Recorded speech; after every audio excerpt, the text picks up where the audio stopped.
I'm going to do a video about my equipment. I got a lot of questions in the comments or emails about the equipment I use, why I use them, and so on. So I thought it was in time to make a video about my equipment.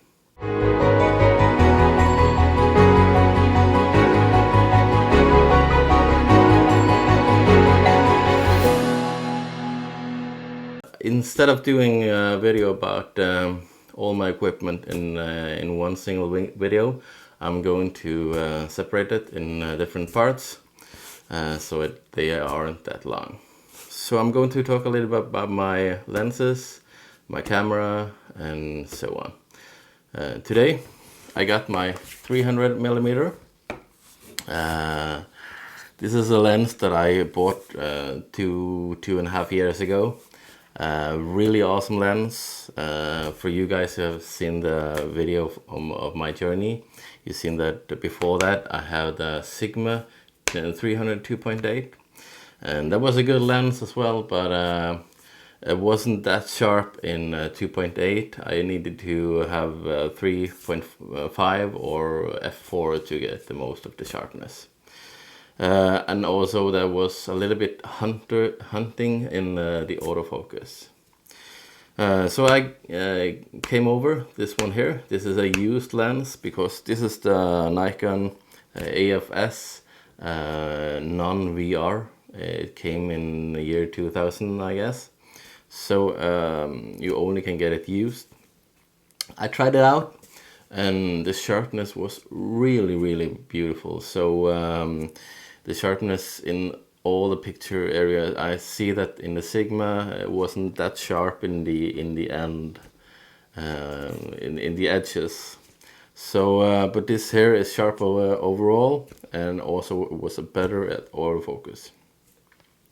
So this lens here I bought because I have really wished for lens with a better aperture, and 2.8 is giving me enough lighting, especially when I'm photographing the red squirrels.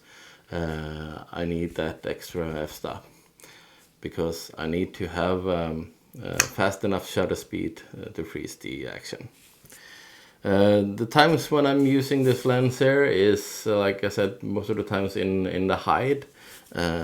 Before I got the 500mm, of course this was used in every single time, and also works really well with a 1.4 converter, and also works well on the f4, which is full open in the f-stop.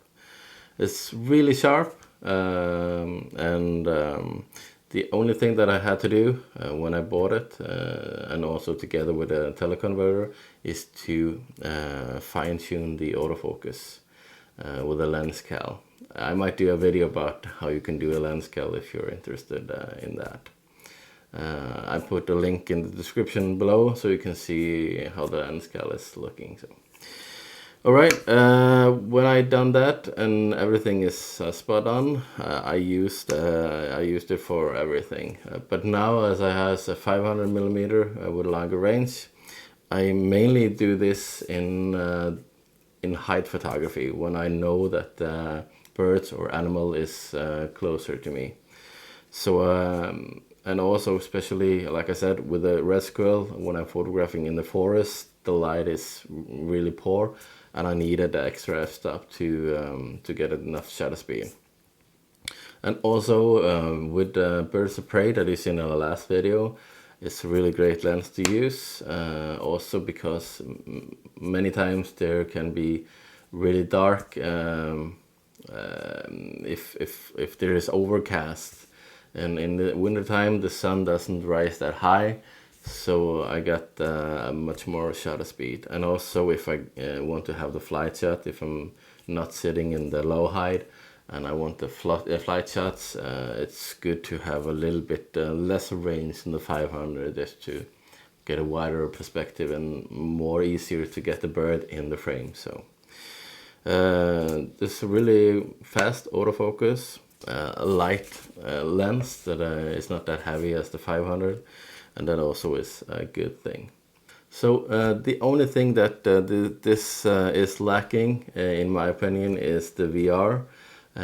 I didn't see that as a deal breaker when I bought it, because I mainly use a tripod anyway. But when I'm out hiking, or maybe I want to have a light lens and yeah, there's a poor light and I don't get enough shutter speed, it's I miss the VR. I see that when I'm using the 500.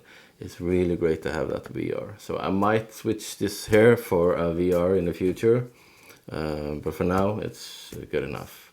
If you have any questions, leave it in the comments down below. I try to answer it as good as possible. And I also put a link. This is not available to buy new. You have to buy it used.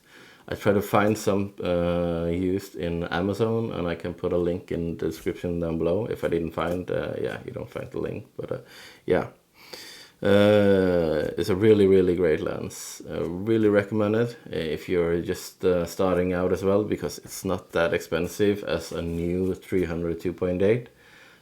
But like I said, if you're using a tripod, you don't need the VR. So the sharpness is as good as the other ones.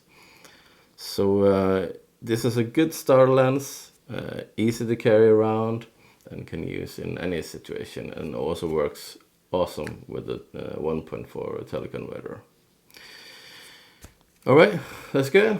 I will catch you up in the next video. If you're new here, I hope you consider subscribing. Maybe hit the bell down below, and you also get a notification every time I'm uploading a video. It won't be long to a new Out in the Field will come out. So yeah, I will see you in the next video. Bye.